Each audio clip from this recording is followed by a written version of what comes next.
Flávio Dino, ele não libera o passaporte do pai do Paulo Figueiredo para que o pai pudesse comparecer ao casamento do filho nos Estados Unidos. E, diante disso, a gente tem claramente a situação em que o Estado não apenas pune, mas se vinga do Paulo Figueiredo. E não apenas do Paulo Figueiredo, mas também dos familiares, que é outra coisa que a gente tem assistido, infelizmente, de forma recorrente, punir os familiares. Não apenas se pune, mas se vinga, e não apenas o réu ou investigado, mas também aos seus familiares. Óbvio. Sentinela, hoje você vai ouvir um dos relatos mais sombrios e reveladores sobre o momento que o Brasil atravessa.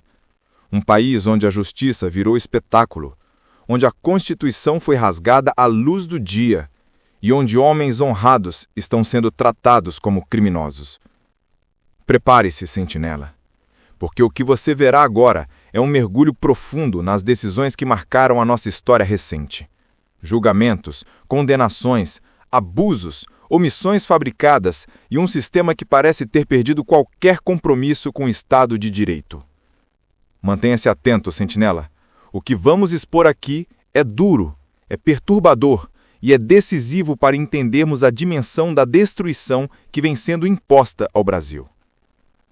Respire fundo e venha comigo, porque a verdade precisa ser dita.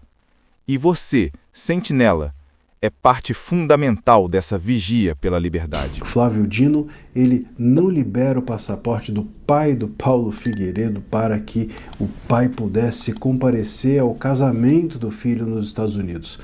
Olha, a notícia é ruim, mas é incrível que algo desse tipo seja mais do mesmo. E mais do mesmo porque mostra um modus operandi do STF. Qual é esse modus operandi? Não apenas punir, mas se vingar. Tratar o outro como inimigo, é o tal do Estado de Direito, do inimigo que a gente tanto ouviu falar. Lembra, na época da Lava Jato, os advogados da esquerda gostavam muito de falar de direito penal do inimigo, o outro tratado como objeto e não como sujeito de direitos. Agora, esses advogados, que são na maior parte do grupo Prerrogativas, estão aí tranquilinhos, ignorando todos os fatos e fazendo vistas grossas para as ilegalidades que estão acontecendo. Prerrogativas, uma ova, são as que eles defendem. E, diante disso, a gente tem claramente a situação em que o Estado não apenas pune, mas se vinga do Paulo Figueiredo. E não apenas do Paulo Figueiredo, mas também dos familiares, que é outra coisa que a gente tem assistido, infelizmente, de forma recorrente, punir os familiares. Não apenas se pune, mas se vinga, e não apenas o réu ou investigado, mas também aos seus familiares. Óbvio que não faz nenhum sentido jurídico impedir que um pai vá ao casamento do filho, que se libere o passaporte para que isso ocorra, porque essa é uma punição ao Paulo Figueiredo.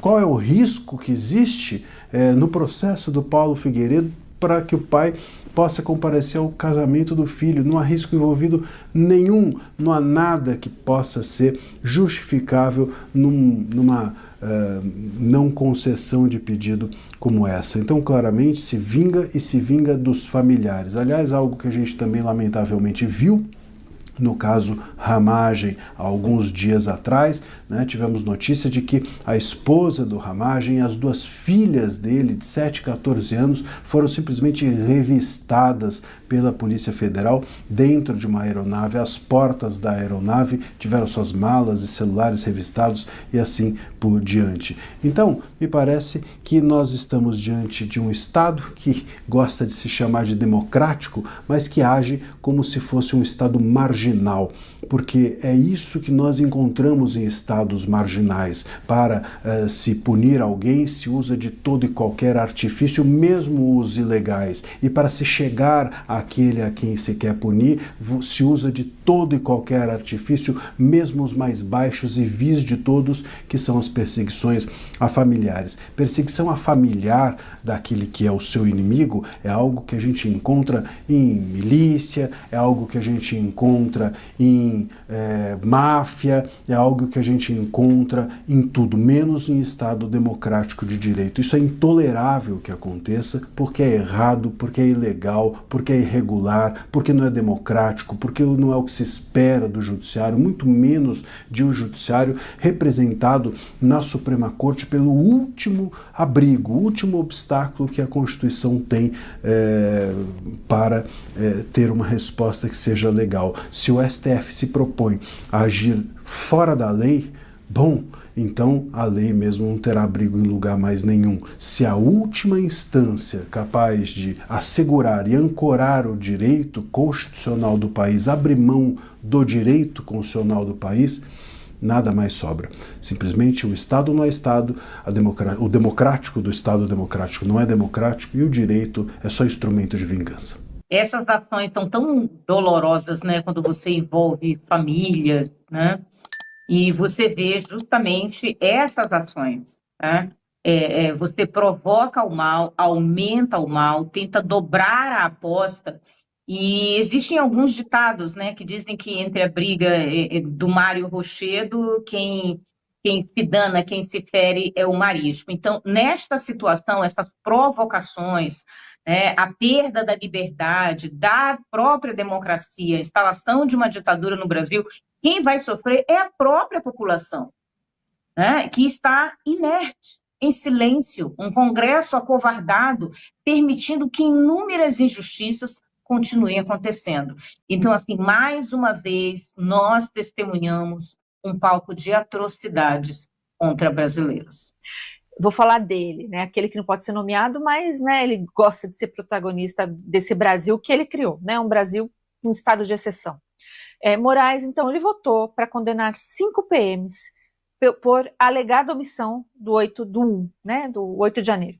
Resumo, o STF iniciou nessa sexta-feira um julgamento de 7 PMs do Distrito Federal por suposta omissão no 8 de janeiro. Moraes votou para condenar 5 PMs a 16 anos de prisão e 100 dias multa. Ministro votou para absolver 2 outros réus ali, que a gente tem que gritar aqui que é milagre, né, mas é um milagre que não vale, porque milagre mesmo seria ele fazer o dever dele, né? Julgar conforme as provas colocadas nos autos. E eu tenho minhas dúvidas bem profundas em relação a isso.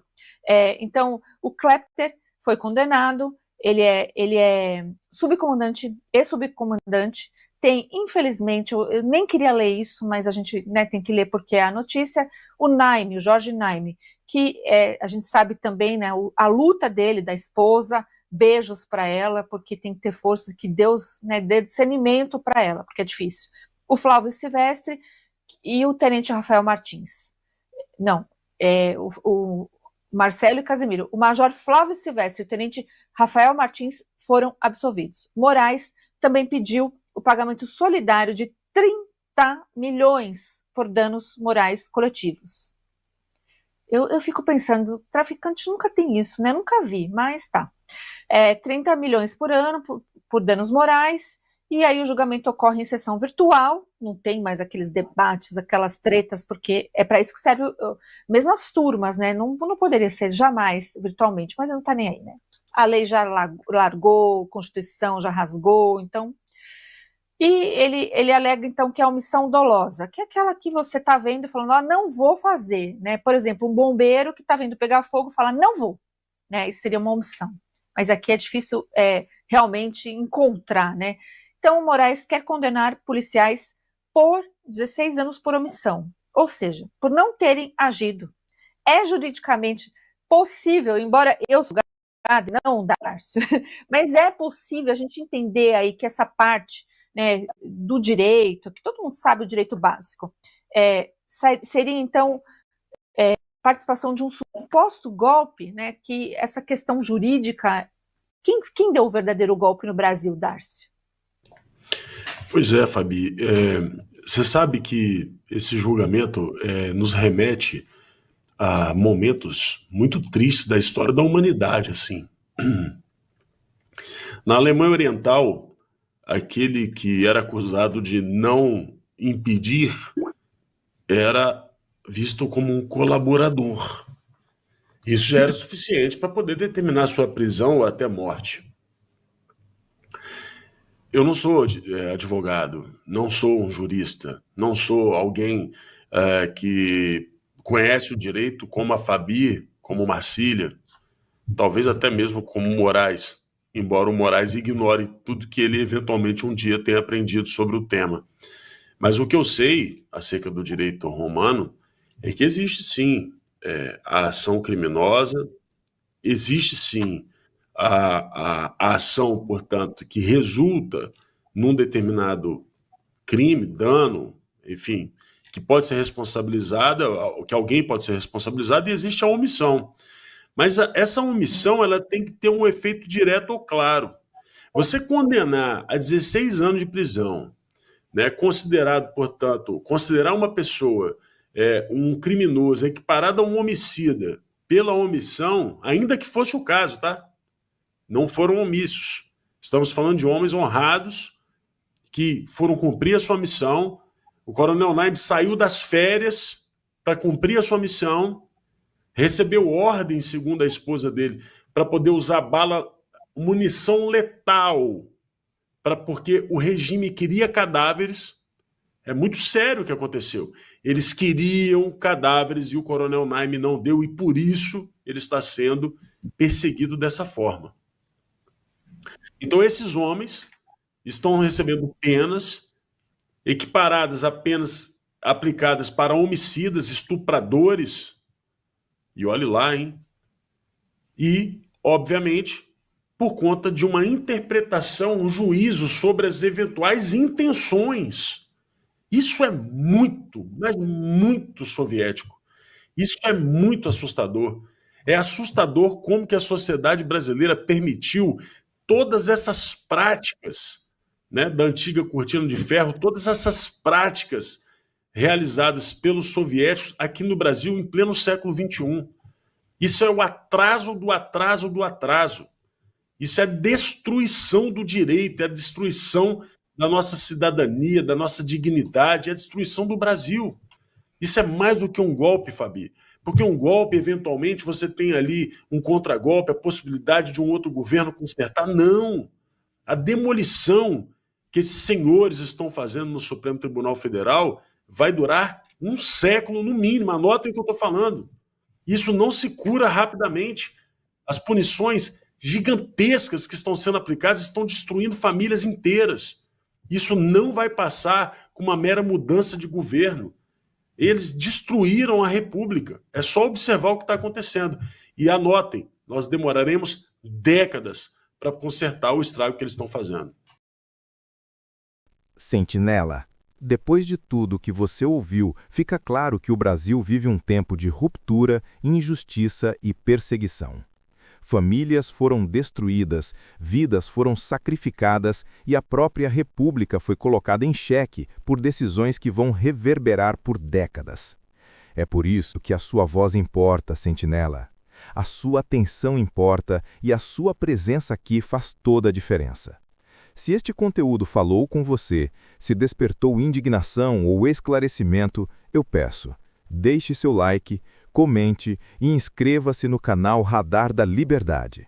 Assim, Sentinela, você fortalece esse trabalho e ajuda essa vigília pela verdade a continuar. Até o próximo vídeo. Permaneça atento, permaneça firme, permaneça sentinela.